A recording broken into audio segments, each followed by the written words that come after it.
qui reçoit aujourd'hui Seydi Gassama. Il est le directeur exécutif de Amnesty International section sénégalaise. Merci Seydi d'avoir répondu à notre invitation.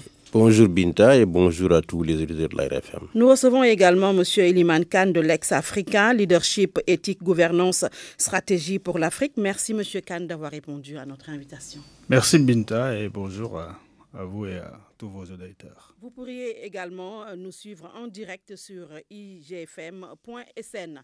Nous allons donc parler de transparence dans la gestion de nos deniers publics. L'OFNAC qui a remis au président de la République son rapport annuel 2016. Tout le monde, Seydi Gassama, s'attendait, comme cela se faisait d'habitude, que le rapport soit rendu public. Mais à ce jour, rien n'a été rendu public. Quelle est votre lecture par rapport à tout ça? Oui, tous ces rapports sont destinés à être rendus publics. Vous savez, en matière de bonne gouvernance, lorsque les rapports des institutions ne sont pas rendus publics, il y a très peu de chances pour qu'une suite soit donnée à ces rapports. Parce que c'est l'opinion publique finalement qui fait la pression sur les gouvernants pour que la réduction des comptes soit une réalité. Donc il est important que ces rapports soient publiés. Je ne voudrais pas spéculer sur les raisons pour lesquelles il n'est pas publié, mais ce sont des rapports qui doivent être publiés parce que c'est prévu par la loi qui les a créés prévoit que ces rapports soient rendus publics. Absolument. Donc, j'exhorte le président de la République à qui ce rapport a été remis de le publier très rapidement. Mais ce qu'il faut savoir, c'est que l'OFNAC, au-delà de la remise des rapports, a également dans sa mission de porter à la connaissance de l'autorité judiciaire tous les faits qui sont susceptibles de poursuite judiciaire. Donc, le rapport est certes important, mais c'est l'activité de l'OFNAC tout au long de l'année qui est, à mon avis, la plus déterminante.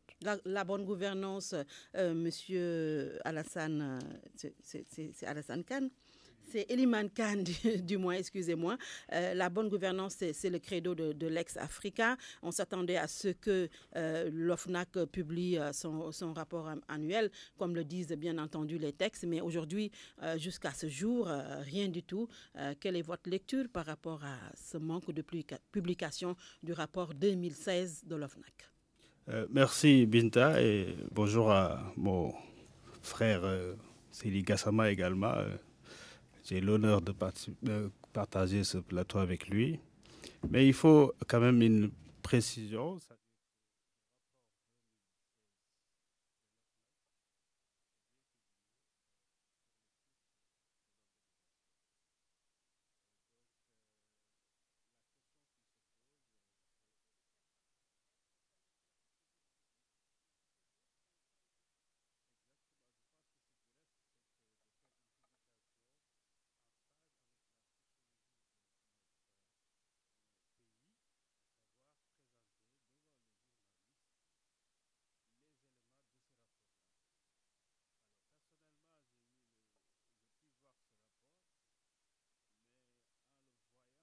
Ça confirme tout simplement cette hypothèse que moi j'avais du rôle que l'OFNAC joue dans ce pays, et qui est en fait un sentiment de déception quand on tient compte du contexte historique par lequel cet organe a été mis en place à l'arrivée au pouvoir du régime actuel, avec un souci de renforcer les instruments de lutte contre la corruption et les autres délits connexes, et liés au contexte politique d'avant l'élection de 2012, dans lequel il y avait une effervescence au niveau de la société, au niveau des dynamiques citoyennes, pour demander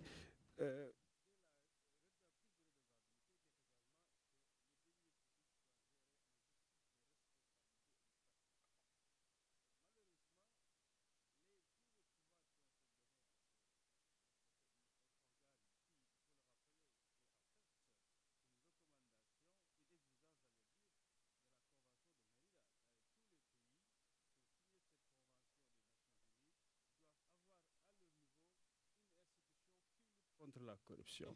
Mais celle-ci a été renforcée dans ses prérogatives en 2012, mais malheureusement, cela n'a servi presque à rien parce qu'on a l'impression qu'il y a une stratégie de sabordage de cette même institution pour l'empêcher de jouer véritablement son rôle.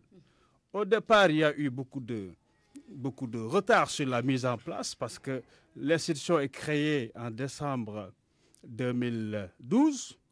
D'ailleurs, juste après l'adoption du code de transparence, pour dire qu'il y avait une euphorie vers la transparence à un moment déterminé. Mais c'est seulement un an plus tard que véritablement l'institution a été mise en place avec ses membres et autres, etc. Et on a vu les retards qu'il y a eu dans la production du premier rapport, mais qui était un premier rapport qui quand même contribuait véritablement à ce que cette mission soit prise en charge. Mais on s'est rendu compte que juste après, l'OFNAC a été un peu, arrêté dans cette lancée. Et la nouvelle équipe qui est là, depuis, est restée vraiment à fond. Et aujourd'hui, ils sont sortis ce rapport-là, mais qui confirme qu'en réalité, il n'y a pas véritablement une volonté d'être beaucoup plus incisif sur la question de la lutte contre la corruption. Et peut-être qu'on peut y revenir plus tard. Et même, on peut interroger le cadre stratégique que l'OFNAC a mis en place pour 2017-2021, qui, à mon avis, véritablement ne privilégie pas l'essentiel, c'est-à-dire des attentes des Sénégalais. Et c'est surtout au niveau de renforcement des instruments pour faire face à ces pratiques de malversation et qui sont des pratiques fossoyeuses des deniers publics, mais aussi surtout à ce qu'il y ait une véritable répression qui puisse dissuader ces acteurs parce que les problèmes sont au niveau surtout des pratiques. Sauf que Seydi Gassama, depuis 2014-2015, quand Nafi Ngom Keïta avait rendu public son rapport et avait épinglé quelques directions publiques, on avait évoqué le coût de la poste et tout ça. On s'est rendu compte que rien n'a été fait à ce jour, sauf que Nafi Ngom Keïta a finalement été limogé. On a entendu Modignan sur nos ondes dire que le président depuis lors avait donné des directives pour qu'aucun rapport ne soit rendu public. Est-ce que l'histoire ne semble pas lui donner raison? Oui, il faut dire que Nafi Ngom Keïta est une personnalité bien particulière. Elle est connue pour son courage. Avant même d'être à la tête de l'OFNAC, elle avait déjà dirigé, je crois, l'inspection générale d'État, où elle a eu à faire des rapports particulièrement critiques contre des autorités. Donc, elle représentait un peu la personnalité idéale qu'il faut pour une telle institution. Par la suite, donc après son premier rapport et après ses sorties médiatiques, elle a été défenestrée. Beaucoup pensent que cette défenestration a lien avec ses sorties médiatiques et ses rapports très critiques. Ce que je veux dire, c'est que l'État n'a pas intérêt à mettre des personnes sans envergure. Je ne dis pas que celle qui est là, à ce moment, n'a pas d'envergure, mais pour qu'une institution soit visible, qu'elle soit fonctionnelle, qu'elle puisse répondre aux attentes des citoyens, elle doit être dirigée par des personnes courageuses qui sont capables de prendre leurs responsabilités. C'est une autorité administrative indépendante. Il faut que la responsable de l'OFNAC sache que la loi lui donne beaucoup de pouvoir et la loi la protège contre toute forme de pression. Mais à l'époque, la loi n'avait pas protégé Nafi Ngom Keïta. Quand elle a vraiment révélé ce qui s'est passé dans la gestion de nos deniers publics, on l'a tout simplement remercié. Et depuis lors, on n'a jamais eu de rapport des corps de contrôle de l'État. Écoutez, je crois que j'ai parcouru rapidement la loi sur l'OFNAC tout à l'heure en venant. Je crois savoir qu'elle ne peut pas être démise pendant son mandat, sauf en cas de décès, d'émission, de faute grave. Maintenant, faute grave, c'est là où se trouve peut-être tout le problème. Parce que je crois que pour certaines institutions comme l'Observatoire des lieux de privation de liberté ou le médiateur, il n'y a pas cette possibilité de démettre quelqu'un sur la base de faute grave, qui est une notion où on peut mettre tout ce que l'on veut. Donc, le plus important, le message, je crois, que l'État doit comprendre, c'est que la crédibilité de ces institutions, au vu des citoyens, renforce en même temps la crédibilité du gouvernement.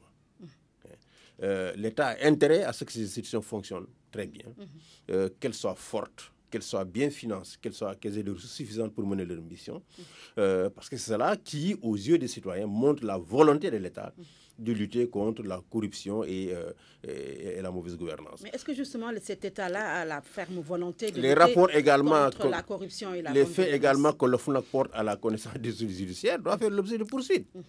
J'ai écouté un leader politique qui a dit récemment, qui a accusé une autre autorité de détournement, je ne sais pas, d'être mêlé en un scandale de 94 milliards en disant j'ai saisi l'OFNAC. Ça, c'est des faits qui méritent une enquête de la part de l'OFNAC. Et surtout d'être porté à la connaissance de l'autorité judiciaire. À ce jour, on prend cela pour un fait divers, un fait banal. Alors que quand même, c'est une haute autorité de l'État qui est accusée d'être mêlée en scandale. Sauf que l'accusateur a dit qu'ils avaient saisi tous les corps de contrôle de l'État. Absolument. Et il n'y avait que l'OFNAC qui a réagi. Mais à ce jour, il n'y a aucune Voilà, on aurait aimé savoir la suite que l'OFNAC, la suite de la réaction de l'OFNAC. Est-ce que l'OFNAC a enquêté pour vérifier évidemment la véracité de ces allégations et si l'OFNAC a saisi les sources judiciaires sur la base de ces allégations-là. En tout état de cause, ce que l'on constate, c'est qu'il y a la même mise du pouvoir sur toutes ces institutions-là. Et que la volonté de protéger des gens, il existe, elle est là. Et pourtant, le président Macky Sall avait dit, M. Kane, que l'OFNAC, la CREI, c'était pour les autres et l'OFNAC pour nous. Quelques années plus tard, on a comme l'impression qu'il s'est juste agi d'un effet d'annonce. Absolument. Et je pense que... Parce qu'il y a eu le coude qui a été épinglé, jusque-là, il est là. La Poste, jusque-là, il est là. On a même entendu les travailleurs demander l'audit de la gestion du directeur de la Poste, mais rien n'a été fait. Oui, il faut dire que le rapport de 2014-2015 qui a été publié par Mme Nafi Ngom Keïta avait soulevé énormément de problèmes et était un rapport beaucoup plus incisif que le dernier qu'on a eu parce que c'est un rapport qui... l'OFNAC avait pris toutes ses prérogatives, à savoir, à la suite des enquêtes, de faire également des recommandations sur des décisions administratives qui doivent être prises sur les personnes impliquées avant même d'en arriver à l'étape judiciaire. Malheureusement, tout ce qui a été recommandé dans ce rapport n'a jamais été exécuté, dont effectivement le cas du poste que vous venez de soulever, parce que le rapport a été clair et précis que M. le directeur général de la Poste devrait être démis de ses fonctions d'abord, avant d'aller dans une étape judiciaire. Rien de tout ceci n'a été fait. Alors, donc, il faut dire pourquoi on est dans cette situation. Et moi, je ne suis pas très surpris, parce que il y a une volonté exprimée, mais qui n'est pas sincère de la part de nos acteurs politiques, à commencer par ceux qui sont aujourd'hui au pouvoir, qui avaient montré cette volonté au début.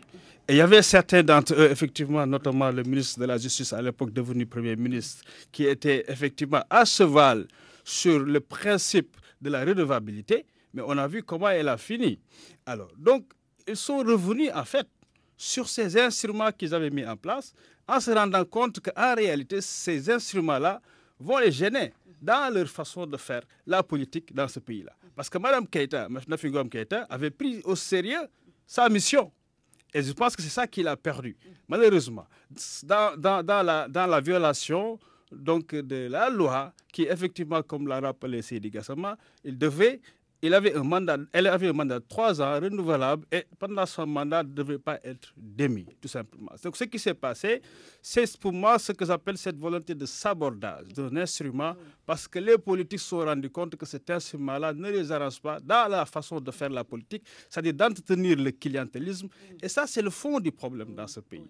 Et donc, on ne peut pas avoir confiance finalement à ces acteurs politiques-là si on considère leur passé, si on considère leurs agitations là où ils ont été pour gérer les deniers publics et au plus haut niveau d'ailleurs, parce que même le président de la République, on attend qu'on puisse l'interpeller par la justice pour qu'il nous dise comment de 2011 à 2012 il s'est retrouvé milliardaire.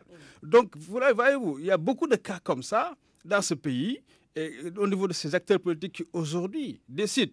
Parce que si on revient sur l'OFNAC, c'est encore le président qui nomme qui il veut là-bas.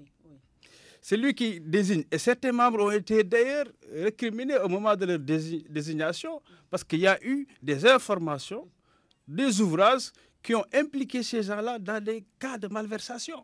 Donc ce n'était pas acceptable qu'on mette dans une institution dont la mission est de lutter contre la corruption des gens qui ne sont pas indemnes de tout reproche sur ce plan-là. Donc je pense que, comme je l'ai dit tantôt, le problème qu'on a, c'est un problème de culture politique qui est très corrompu, mais également, c'est un problème de pratique. Les lois existent, nous avons des instruments juridiques pertinents est assez fort en termes de possibilités, mais malheureusement qu'on n'utilise pas parce qu'au niveau des pratiques, ce sont les individus qui sont responsables dans ces institutions-là qui font face à leurs responsabilités. Détourner les deniers publics, l'argent du contribuable, Seydi Gassama, relève vraiment d'un crime économique. Le président de la République peut, au nom d'un clientélisme politique, peut-être mettre le coude sur des dossiers de mauvaise gestion. Mais est-ce que dans ce cas, le procureur ne peut pas s'autosaisir? On ne l'entend jamais quand il s'agit de détournement de deniers publics, s'autosaisir par exemple. Oui, d'abord, je voudrais vraiment revenir sur un point important qu'a soulevé Eliman. C'est vraiment le système politique que nous avons, qui est un système vraiment corrompu.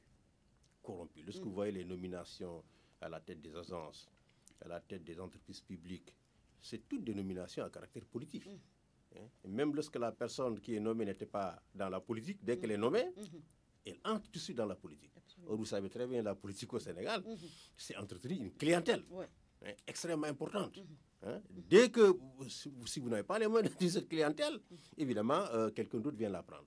Or, pour entretenir une clientèle, il faut de l'argent. Donc, on nomme les gens dans des postes pour qu'ils puissent avoir des ressources pour faire la politique. Or, ces ressources, ce ne sont pas de leur salaire. Les ressources qui sont nécessaires pour entrer une clientèle politique, ce ne sont pas les salaires. Et si vous voyez le comportement même des gens de la société civile qui sont dans la politique aujourd'hui, qui distribuent de l'argent à gauche et à droite, vous vous demandez où est-ce qu'ils ont pris cet argent. Donc, on a un système politique corrompu qui favorise évidemment ce type qui favorise la mauvaise gestion. Et le président s'est rendu compte que pour consolider son pouvoir, pour massifier son parti, il a besoin évidemment que des gens en coloration politique forte soient nommés à ces postes et que ces gens aient les moyens de faire la politique. Et malheureusement, ces moyens de faire la politique ne peuvent être ici que de marché, de surfacturation de marché ou d'autres pratiques corruptives. Et ces personnes, il ne peut pas les poursuivre. Pourquoi pas? Et lui, en tout cas, ne vous attendez pas à ce que le président remette le dossier du coude ou de la poste au procureur en l'instruisant de poursuivre. Ces gens ont non seulement été dénoncés, mais ils sont renforcés aujourd'hui. Et pourquoi le procureur de la République ne s'autosaisit pas? Vous savez, là également, c'est un peu le combat que nous menons depuis très longtemps. Le procureur de la République au Sénégal est sous la coupe du ministère de la Justice. Il ne peut absolument rien faire. Vous voyez comment est-ce qu'Ali Ndao a été démis? Le procureur l'a créé. Mais quand il a commencé à prendre une direction que l'État ne souhaitait pas, on l'a démis sans même le prévenir. Il est venu en audience le matin et c'est là qu'il a appris qu'on l'a démis. Et moi, j'ai assisté au colloque des magistrats, mais j'ai entendu des choses surréalistes sur des pratiques du pouvoir sur le parquet notamment. Et c'est pour cela que nous nous battons pour qu'il y ait des changements.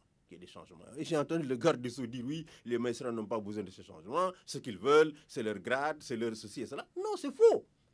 Moi, j'ai assisté au colloque des magistrats qui a regroupé tous les présidents de cour d'appel, tous les magistrats, depuis les plus jeunes jusqu'aux plus hauts gradés. Le sentiment le plus fort, c'était que nous voulons être indépendants. Et que le système tel qu'il est aujourd'hui ne nous permet pas d'être indépendants. Et les Sénégalais, si vous lisez le rapport de la CNRI, la Commission nationale de réforme des institutions a été très claire. On a fait des recommandations claires pour que le parquet soit le moins possible sous l'influence de l'exécutif. Et que les magistrats du siège eux-mêmes aient une certaine sécurité par rapport aux ingérences de l'exécutif. Toutes ces réformes ont été mises dans les tiroirs. Le garde des Sceaux n'en veut pas, le président n'en veut pas. Les seuls qui en veulent, c'est les magistrats de la société civile et les restes des Sénégalais. Et on n'aura rien. Mais justement, si les rapports d'audit des corps de contrôle de l'État qui épinglent les directions publiques ne servent plus à rien du tout, qui atterrissent dans les tiroirs... Vous avez dit le procureur doit s'autosaisir. Il doit pouvoir s'autosaisir. Oui. Le cas que j'évoque, qui a été dénoncé publiquement lors d'une conférence de presse par Sonko, nommons-le. Tout à fait. Si la personne mise en cause refuse de porter plainte, ce qui est fort curieux, dans un pays où on porte plainte à tout bout de champ contre les journalistes, contre la société civile, si on dénonce une haute autorité comme ça et qu'il refuse de porter plainte, le procureur doit s'autosaisir. Absolument. Mais il ne le fera pas. Il ne le fera pas tant que le garde des Sceaux ne le dit pas, il faut le faire. Ça, nous le savons. S'il essaie de le faire, il sera relevé immédiatement. On n'attend même pas la prochaine réunion du Conseil supérieur de la magistrature. Les procureurs, ils peuvent être relevés immédiatement. Donc, il sait. Donc, à quoi ça servent ces rapports d'audit des corps de contrôle de l'État s'ils n'aboutissent à rien du tout, Elimane Kane? Alors, c'est une excellente question parce que ça nous amène à réfléchir sur la question de l'impunité, tout simplement. Pourquoi on en est là? Et c'est ça, malheureusement, qui fait le lit de la déchéance de notre société à travers l'action politique corrompue. Alors, donc, il y a au moins des niveaux qui sont identifiés. Le premier niveau, surtout dans un régime présidentialiste dans lequel nous sommes, où le président a tous les pouvoirs, c'est le niveau de la présidence de la République. C'est lui qui a la possibilité et cette grande responsabilité de donner suite aux rapports qui sont mis sur sa table, dont certains ne sont même pas publics d'ailleurs. Et donc, ce premier niveau, c'est le président de la République qu'il faut interpeller sur sa responsabilité à donner suite à ces dossiers et donc à mettre fin à l'impunité. Le deuxième niveau, ce sont les organes de contrôle, dont certains, comme l'OFNAC, ont cette capacité d'autosaisine, qui doit donner suite aussi à ces enquêtes. Malheureusement, si vous voyez le rapport de 2016 comparé à l'autre, il n'y a presque pas de suite sur beaucoup de cas qui sont exposés. Il n'y a pas de suite, même pas de recommandations. Ils se sont tous contentés à énumérer les types de délits, mais rien sur la suite. Donc, il y a un autre niveau de responsabilité au niveau de l'OFNAC. Et le troisième... Vous dites que c'est le président de la République qui doit être interpellé par rapport à ces dossiers. On l'a quand même entendu dire quelque part que j'ai mis mon coude sur certains dossiers. Est-ce que le président de la République n'utilise pas justement ces rapports d'audit comme épée de Damoclès contre les adversaires politiques qui dérangent? Oui, c'est pour ça que je l'identifie comme étant premier responsable de cette situation. N'est-ce pas? Lui-même doit rendre compte. Après, donc, à la fin de son mandat, de cela. Donc, je parlais des niveaux. Le troisième niveau, maintenant, c'est la justice. Mais encore, cette justice, comme vous le savez, ça revient toujours au président parce qu'il y a ce lien, malheureusement, que personne ne peut plus refuter, malgré les sorties des magistrats, mais eux-mêmes qui, en fait, avouent qu'en réalité, qu'il y a une mainmise forte de l'exécutif sur le judiciaire. Ce qui fait que des dossiers également, à ce niveau, n'ont pas suite. Parce que si on peut dédouaner l'OFNAC, il y a au moins 4 dossiers qui ont été déposés au niveau du procureur. Mais jusque-là, absolument rien n'est sorti de ces dossiers-là. Donc voilà les niveaux où nous devons interpeller les acteurs sur ces situations d'impunité. Mais cette impunité-là, elle est au cœur de nos problèmes. Tant qu'il n'y a pas de répression, tant que les fautifs ne sont pas corrigés, tout le monde continuera à faire ce qu'il veut. Et d'ailleurs, vous voyez la preuve sur une autre mission de l'OFNAC, mais les déclarations de patrimoine. À l'entrée comme à la sortie. On voit bien qu'à l'entrée, beaucoup résistent encore à déclarer. Ils ne peuvent pas. Pourquoi? Alors que c'est une loi qui est là qu'il faut exécuter. À la sortie également, on n'en parle pas souvent, mais à la sortie, il y a une infime. Je crois que sur 62 personnes identifiées, il n'y a que 7 qui ont fait les déclarations de patrimoine à la sortie, soit qu'ils aillent à la retraite ou bien qu'ils changent de fonction. Donc voilà les problèmes que nous avons et sur lesquels on doit travailler avec d'autres instruments que nous avons aussi. Parce qu'à côté de la loi sur la déclaration de patrimoine, il y a la loi sur le conflit d'intérêts, sur laquelle les acteurs travaillent depuis des années, mais qui n'est toujours pas adoptée. Parce que les conflits d'intérêts, c'est un autre problème qui existe aussi et qui crée des zones corruptogènes ou bien des zones de malversation, en tout cas, au sein de l'État, où on va, par exemple, des grands promoteurs privés, mais qui sont à côté du président pour lui donner des conseils. C'est des situations extraordinaires qui organisent, en fait, tout ce système d'accaparement des biens publics par une horde d'acteurs, par une certaine aristocratie, bien évidemment, devenue plutocratique, parce qu'ils se sont enrichis à force de pouvoir instrumentaliser donc les institutions de la République pour se servir eux-mêmes au détriment de tout un peuple qui attend tout pour s'éduquer, pour se prendre en charge quand il est malade, pour pouvoir assurer un minimum de protection sociale. Et c'est ça qui est inacceptable et aberrant dans la situation que nous vivons dans ce pays. Je vais poser à Seydi Gassama la même question. Que le président utilise les rapports d'audit des corps de contrôle de l'État de façon sélective pour combattre ses adversaires politiques. Est-ce que c'est le cas? Oui, écoute, le président lui-même a avoué qu'il mettait des dossiers sous le coude. Mais au-delà de cette déclaration, ce que nous avons constaté, c'est que beaucoup de gens qui ont transhumé, qui étaient épinglés, contre lesquels il y avait même des poursuites, des enquêtes, sont retrouvés avec des non-lieux. Dès lors qu'ils ont transhumé, il y a eu des non-lieux. On les a blanchis totalement. Je ne vais pas citer le nom, tout le monde les connaît, ces personnes-là. Les barons de l'ancien régime d'Ablaye Wade. Et beaucoup de gens qui étaient sur la liste de la CREI sont aujourd'hui dans le camp du président. Et il n'y a plus rien du côté de la CREI. Même si nous critiquons la CREI, c'est le poursuit 2 ou 3 personnes et doit évidemment poursuivre les autres. Absolument. Donc, l'instrumentalisation de la justice, elle est claire de ce point de vue. Pour menacer les opposants, et organiser la transhumance, mais également pour protéger tous ceux qui sont dans le giron du président. Et je crois que cela enlève toute confiance des citoyens en ces institutions-là. Finalement, les citoyens se disent que ce sont des coquilles vides, qui ne servent absolument à rien. On les a créés pour rassurer, évidemment, la communauté internationale, parce qu'on a ratifié des textes. Il faut mettre en place des lois, des institutions pour se conformer à ces textes. Mais le contenu, il est vide. Il est vide. Et tout cela, malheureusement, le président doit se rendre compte que ça joue sur sa propre crédibilité. En décrédibilisant ces institutions-là, en les affaiblissant, il se décrédibilise lui-même. Parce qu'aujourd'hui, plus personne ne croit en la croisade de Macky Sall contre la corruption. Et pourtant, le président Macky Sall lui-même avait promis la transparence. Il n'y a plus de fondement moral dans sa croisade. Dans la gestion, jusque-là, il y a eu des dossiers qui sont restés en l'état. Je veux parler des dossiers Big Togo, l'affaire du Prodac, le PUDC Petrotim, même si dans le rapport de l'OFNAC, il est dit que l'enquête se poursuit sur l'affaire Petrotim. Dans l'affaire du Prodac, le ministre qui avait en charge la jeunesse avait dit sa part de vérité dans cette affaire-là, le Prodac. Il restait au ministère des Finances de publier le rapport, mais jusque-là, rien n'a été fait. Beaucoup de dossiers qui sont restés en l'état. Oui, il ne faut pas s'attendre à ce que le dossier du Prodac, par exemple, puisse atterrir sur la table du procureur. Il ne faut pas s'attendre. Les personnes qui sont mises en cause sont au centre du système.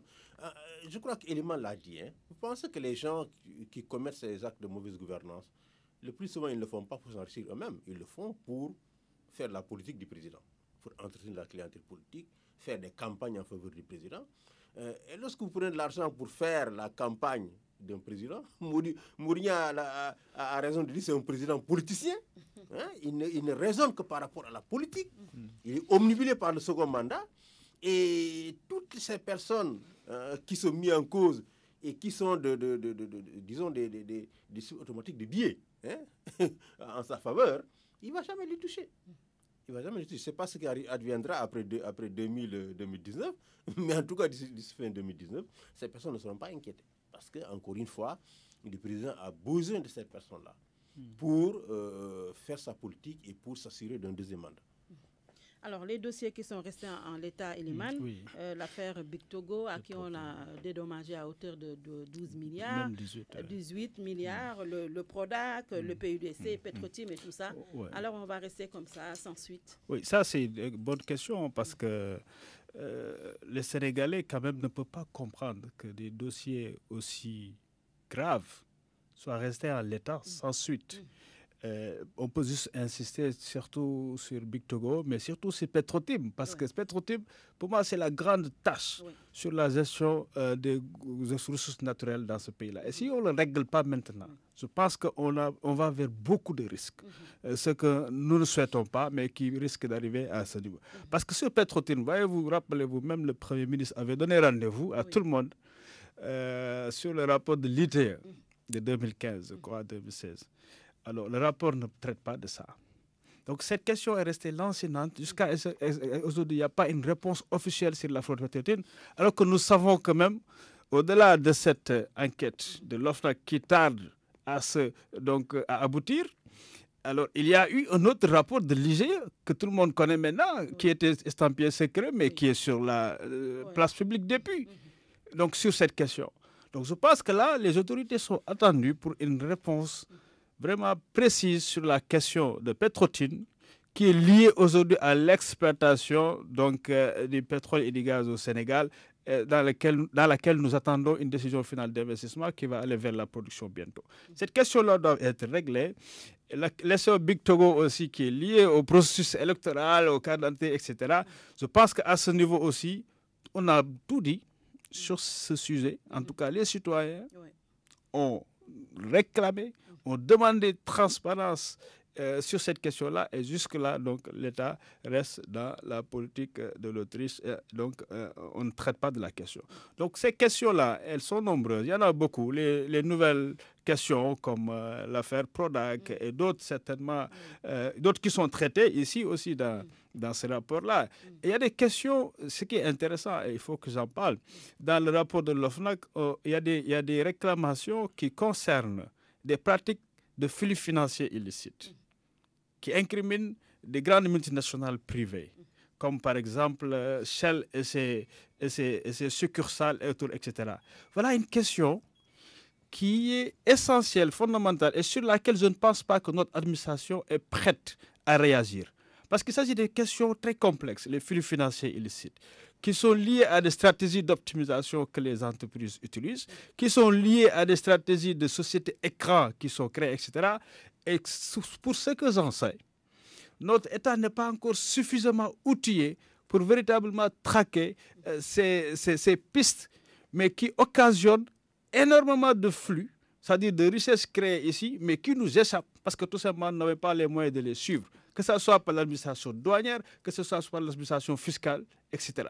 Donc je pense que c'est des nouvelles questions sur lesquelles d'ailleurs je ne suis pas sûr que l'OFNAC ait les compétences, parce que quand je vois la liste des formations qu'ils ont eu à faire, il n'y a pas eu de formation liée à ces pratiques qui sont des pratiques assez complexes qu'il faut pourtant traquer. Surtout quand on va vers l'exploitation accélérée de nos ressources, avec un haut potentiel de création de richesses et de flux financiers, nous risquons de perdre énormément et gros. Et sur ce plan-là, je pense que notre administration est attendue pour faire face, si on ne veut pas que le peuple, encore une fois, se retrouve dans une situation où il est dépossédé de ses ressources, mais n'a en retour absolument rien pour faire face à ses besoins. Justement, le peuple, dans tout ça, c'est le peuple qui trinque. La reddition des comptes, Seydi Gassama était également une demande sociale. Au tout début de la deuxième alternance, la traque avait été lancée. 24 personnalités de l'ancien régime avaient été épinglées par la CREI. Mais à l'arrivée, il n'y a eu que 3 personnalités qui ont été jugées. Il y a eu Aïda Djong, il y a eu Karim Wade, il y a eu Taïb Ndiaye, et tous les autres.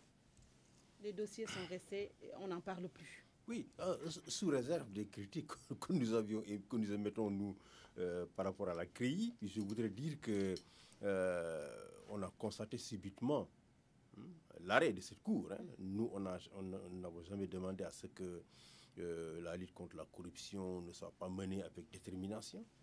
Nous avions demandé à ce que la CREI soit réformée, afin que les droits des personnes poursuivies soient respectés. Donc, nous n'avons jamais demandé à ce que la CREI arrête son travail. Et d'ailleurs, je crois que du temps de Mme Aminata Touré, il y avait déjà un projet de réforme de la CREI pour la création d'une cour de répression des infractions économiques et financières. Donc, c'était déjà une bonne voie, mais cette réforme a été mise sous le boisseau et on a en même temps arrêté la traque avec la CREI. Mais quand vous voyez la liste de toutes ces personnes, évidemment, il y a ces 3 qui ont été poursuivis.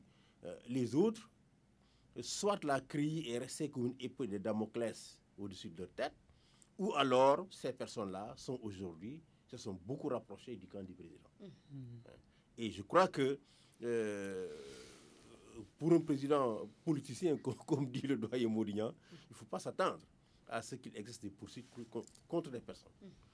N'est-ce pas? Qui compte ou espère compter pour avoir des gains politiques lors des prochaines élections.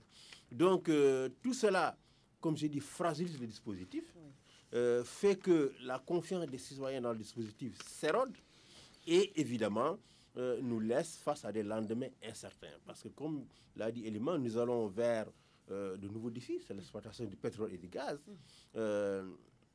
qui sont des matières premières de l'exploitation s'accompagne souvent d'une très forte corruption. Vous pouvez avoir beaucoup de pétrole, mais n'avoir pratiquement pas de développement. Regardez le Nigeria. Depuis 50-60 ans, ce pays exploite du pétrole. C'est le premier producteur en Afrique. Regardez l'Angola. L'Angola est aujourd'hui en faillite, malgré toutes les ressources pétrolières dont il dispose. Donc, lorsque les ressources ne sont pas bien gérées, lorsque ils ne sont pas orientés vers la prise en charge des besoins du peuple, évidemment, on n'a pas le développement et on aboutit à une malédiction des ressources naturelles. Donc, il faut que les citoyens, évidemment, fassent pression. Oui. C'est cela la pression citoyenne, c'est ce qui manque dans ce pays. Les gens sortent pour manifester, ils sortent pour manifester quand le PDS les appelle pour défendre une candidature. Mais nous devons pouvoir sortir manifester pour exiger, n'est-ce pas, à ce que la réduction des comptes soit une réalité. C'est ça les vrais combats que nous devons mener. Je ne dis pas les gens du PDS ont le droit de manifester, hein, je ne dénie pas ce droit. Mais je veux dire que nous, en tant que citoyens, nous devons mener des combats citoyens. Et parmi ces combats citoyens, c'est le combat pour une justice indépendante. C'est le combat pour la transparence et la réduction des comptes. Absolument. Et ces combats-là, ce sont des combats qui vaillent. Mais justement, parmi les candidats déclarés, il y a quelqu'un dont son dossier est pendant devant la CREI, je veux nommer Abdoulaye Baldé. Est-ce que vous pensez que cette reddition des comptes va se poursuivre bien avant 2019, bien avant les élections? Bon, ce que je soupçonne, c'est que, en tout cas, les informations concernant cela soient utilisées pendant ces échéances électorales. Pour faire du chantage, pour essayer de faire de sorte que voilà, qu'on évite certains types d'opposition, etc. Donc ça, c'est un soupçon que l'on peut avoir. Et c'est malheureux que notre démocratie puisse fonctionner avec ce type de pratique-là. Le pouvoir, par tous les moyens, il faut donc soit rester au pouvoir ou accéder en usant des principes et d'instruments démocratiques, c'est malheureux. Et donc je pense que vous citez quelqu'un, mais il y en a bien d'autres qui sont sur la liste du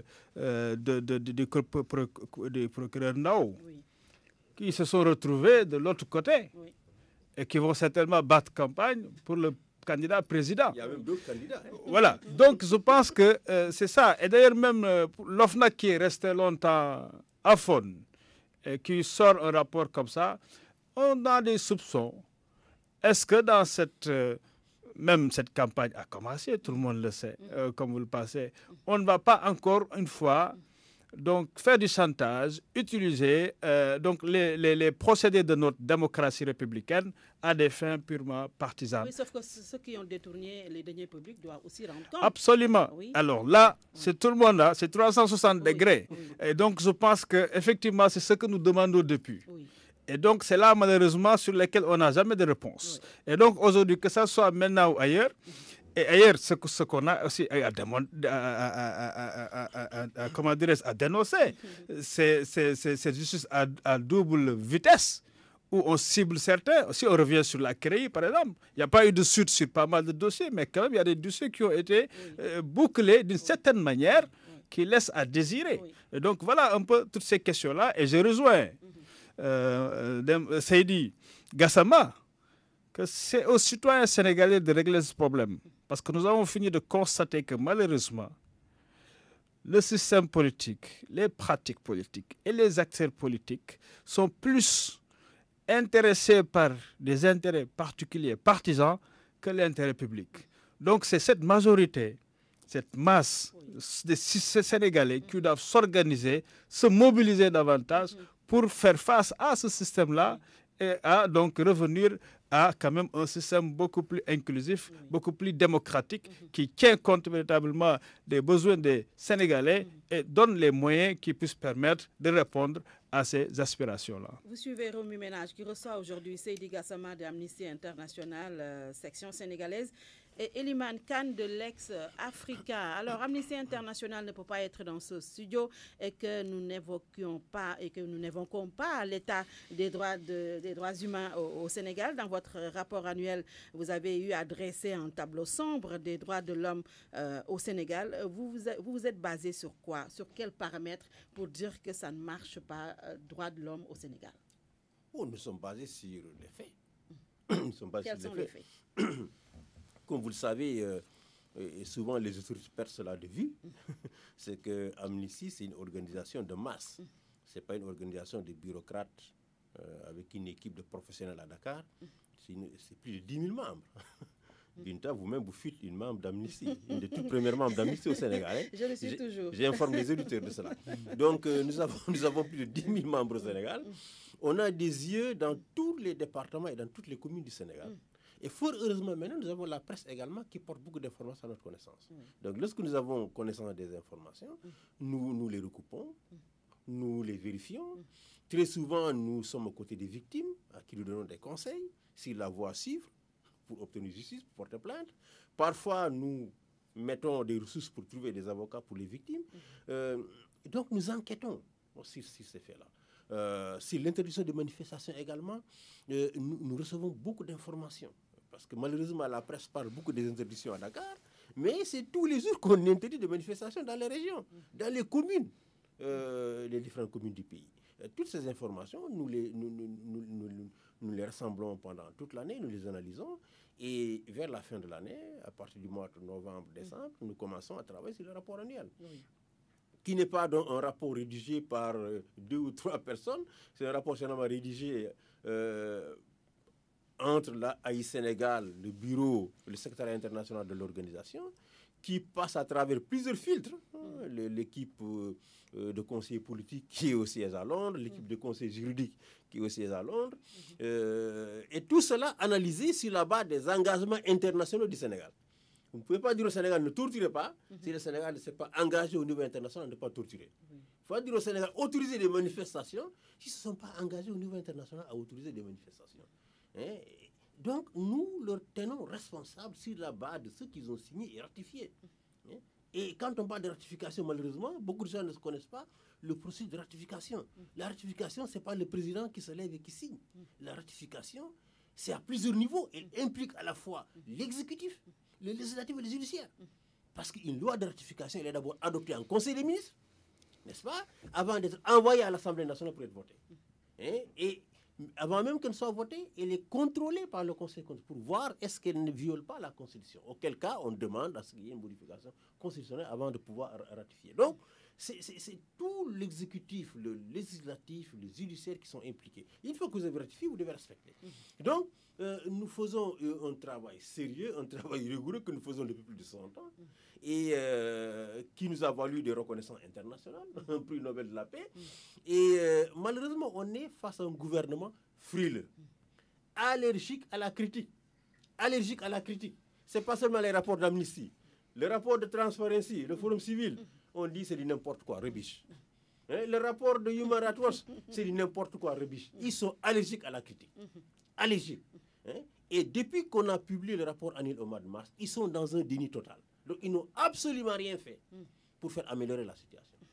Et ça va les rattraper, on va au mois de novembre à la revue périodique universelle à Genève. Les États vont nous poser les mêmes questions, y compris sur les engagements qu'ils ont pris en 2013 et qu'ils n'ont pas respectés jusqu'ici. Voilà. Donc, c'est une situation inédite. On n'a jamais été en face d'un gouvernement aussi négatif, qui nie tout et qui malheureusement ne fait rien pour faire avancer les choses. Est-ce que vous pensez que le Sénégal, au Sénégal, les droits de l'homme sont bafoués, comme le pense Amnesty, section sénégalaise, Amnesty International? Mais absolument que des droits de l'homme sont au quotidien bafoués dans ce pays. Et donc je pense que tous les rapports d'Amnesty et d'autres organisations le montrent au quotidien. Le Sénégal, c'est vrai, a cette image ou cette réputation d'un État ouvert, voyez-vous, sur certaines questions. Mais malheureusement, je pense que c'est une pièce avec 2 faces. Et sur ces questions des droits humains, effectivement, nous avons énormément de responsabilités à assumer. Surtout, comme il dit, il y a des engagements qui sont pris. Mais sur ce plan aussi, je pense qu'on attend aussi à notre État, un État d'être aussi très attaché à sa propre société. Et sur la question de certains droits, je pense qu'on a besoin de s'appliquer le pluralisme juridique. De voir qu'est-ce qui est dans l'intérêt des Sénégalais et qu'est-ce qui ne l'est pas véritablement quand on s'engage à ratifier certaines conventions, mais aussi quand on doit rendre compte de ses responsabilités au niveau des instances qui sont désignées pour évaluer donc les performances des États à ce niveau. Et là, je crois que je peux rien ajouter sur ce que dit Seydi Gassama parce que c'est au quotidien le travail qu'il fait. Mais justement, Seydi Gassama, quand le Sénégal va répondre devant les Nations Unies au mois de novembre prochain, je pense que c'est ça, Absolument. et que toutes les organisations des droits humains disent que ici on ne respecte pas les droits de l'homme, quelles sont les conséquences fâcheuses pour le Sénégal? Écoutez, les conséquences fâcheuses, c'est l'image du Sénégal et évidemment des conséquences qu'en tireront les principaux États membres des Nations Unies. Chaque État membre des Nations Unies tirera les conséquences à elle-même. Nous ne recommandons pas, il n'est pas dans nos politiques de recommander des sanctions économiques contre un État. Même la Gambie de Yahya Jammeh, nous n'avions jamais demandé des sanctions économiques. Nous portons des informations à la connaissance des États et nous les laissons tirer les leçons, les conséquences de ces informations-là. Ce qu'il faut dire, c'est que le Sénégal a quand même une longue tradition démocratique. Il faut qu'on la préserve. Le Sénégal a cette image, en tout cas par rapport à la sous-région, d'être un État qui respecte les droits humains. Il faut qu'on préserve cela. Malheureusement, on est en face à une classe politique qui sont de vrais joueurs. Je ne parle pas de ceux qui sont là aujourd'hui au pouvoir, même ceux qui étaient là hier. Quand j'ai entendu l'ancien président Blawad critiquer les magistrats, alors même qu'il avait tous les moyens de doter ce pays d'une magistrature indépendante, je dis que ça pose problème. On a un problème avec cette classe politique. On a des gens de mauvaise foi. On n'a pas de vrais patriotes. Ce sont des gens qui sont là pour s'accaparer du pouvoir, non pas pour faire avancer le pays, mais pour jouir de ce pouvoir-là. Et c'est cela qui est malheureux. Donc, il faut se battre. Et je ne sais pas si on va parler du rapport de Human Rights Watch sur l'école sénégalaise. On a parlé de façon globale des rapports. Voilà, là également, c'est scandaleux. La manipulation qui a été faite autour du rapport.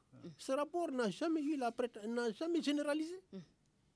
Ce rapport, les enquêteurs ont ciblé, à défaut de travailler d'interroger les 10 000 ou 20 000 filles qui sont dans les écoles sénégalaises, ils ont ciblé des régions qui étaient considérées par l'État du Sénégal lui-même comme où il y avait une pratique endémique de grossesse précoce. C'est les régions du Sud et je crois 2 ou 3 autres régions. C'est là qu'ils ont mené les enquêtes. Ils ont interrogé des jeunes filles qui ont dit des choses et qui ont été mis dans ce rapport. Justement, les faits existent. Et le rapport a même dit, pour ne pas accabler les enseignants sénégalais, le rapport a dit ce n'est pas une situation particulière au Sénégal.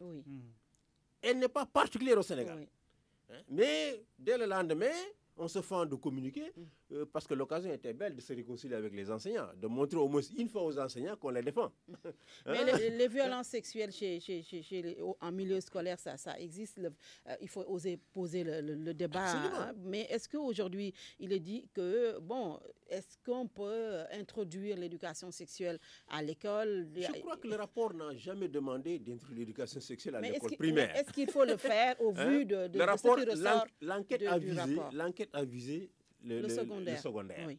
Donc, personne ne demanderait à ce qu'on mette l'enseignement. Mais est-ce que vous êtes pour que l'éducation sexuelle soit... Mais au niveau secondaire, c'est déjà effectif. Les cours d'économie familiale. À partir de l'élémentaire. Les cours d'écononie familiale dans le secondaire éduquent les filles et les garçons sur la sexualité. Les cours même de SVT parlent de ces questions-là. Donc c'est hypocrite de se mettre à mal l'ONG avec les Sénégalais en disant qu'ils veulent introduire la sexualité à l'école. C'est faux, c'est déjà effectif. Eliman?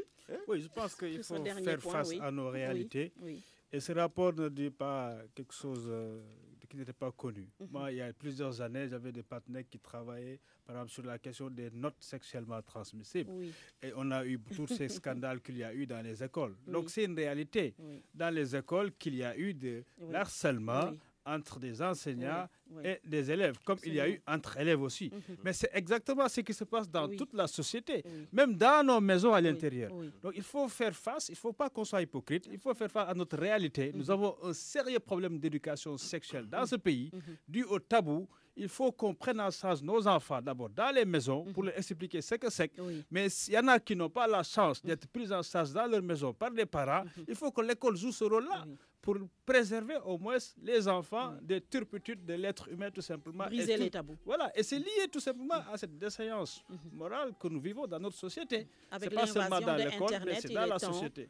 Voilà. Oui. Donc, Internet, comme vous dites, qui entre là où personne ne peut être pour contrôler. Donc, si l'école peut aider pour préparer et donc donner des balises, mais c'est tant mieux, il faut le prendre avec toute responsabilité, éviter tout simplement les effets pervers. Voilà, donc... Merci beaucoup donc à nos invités, Seydi Gassama, directeur exécutif Amnesty International, section sénégalaise. Merci également à Iliman Khan de l'ex-Africa, leadership, éthique, gouvernance, stratégie pour l'Afrique. Merci également à vous d'avoir suivi. Bon dimanche et à dimanche prochain, Inch'Allah.